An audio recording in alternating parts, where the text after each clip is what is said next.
अमर म्हात्रे जे सांगतात की माझ्यावर अन्याय झाला असता तर मग याचं पद वाचलंच नसतं. पक्षाने जर याच्यावर अन्याय केला असता तर मग याचं उपसरपंचाचं पद राहिलंच नसतं ना. अमर म्हात्रेवर वाहल ग्रामपंचायतमध्ये राजेंद्र पाटलाच्या शेतकरी कामगार पक्षाच्या सर्व सदस्यांनी अविश्वासाचा ठराव आणला, तेव्हा मी स्वतः रामशेठ ठाकूर स्पोर्ट्स कॉम्प्लेक्सला आदरणीय लोकनेते रामशेठ ठाकूर साहेब, आदरणीय आमदार महेश बालदी साहेब यांना तिथे विनंती करून बोलवून घेतलं. आणि तेव्हा मी तिथून आदरणीय लोकनेते रामशेठ ठाकूर साहेबांना सांगितलं की राजेंद्र पाटलांना तुम्ही फोन करा. रामशेठ ठाकूर साहेबांनी जे फोन केला तेव्हा ते स्टॉप झालं विषय, नाहीतर याचं पद तेव्हाच गेलं असतं. न्याय झाला असता तर पक्षाने त्यांना 2021मध्ये विभागाचा अध्यक्षपदाची जबाबदारी दिली.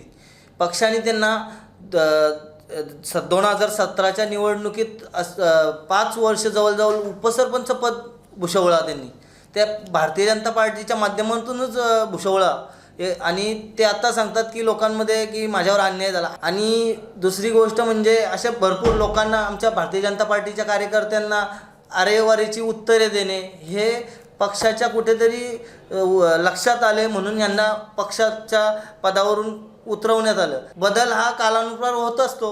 पक्षाचं काम करीत राहिल्याने काम जोमाने करू शकत होते, पण पक्ष सोडण्याची यांना हीच होती ना. म्हणजे कुठेतरी कुणकुण लागलीच होती की आम्हाला की हे पक्ष सोडणारच आहे. दुसरी गोष्ट, त्या दिवशी प्रेस नोट घेतली अमर म्हात्रे यांनी, का सांगतात ते मी विजन मांडलं आहे की उल्वानोट नशामुक्ती करीन. उल्वानोट नशामुक्ती करणारे हे कोण लागून गेलेत? ह्यांनीच दारूच्या लोकांना पार्ट्या द्यायची सुरुवात केलेली आहे इलेक्शनमध्ये. आणि हे स्वतःच्या घरात दारू पाजतात लोकांना. हे काय नशामुक्त उल्वा करू शकतात? नशामुक्त कोण करू शकतो? जो दारू पित नाही तोच करू शकतो.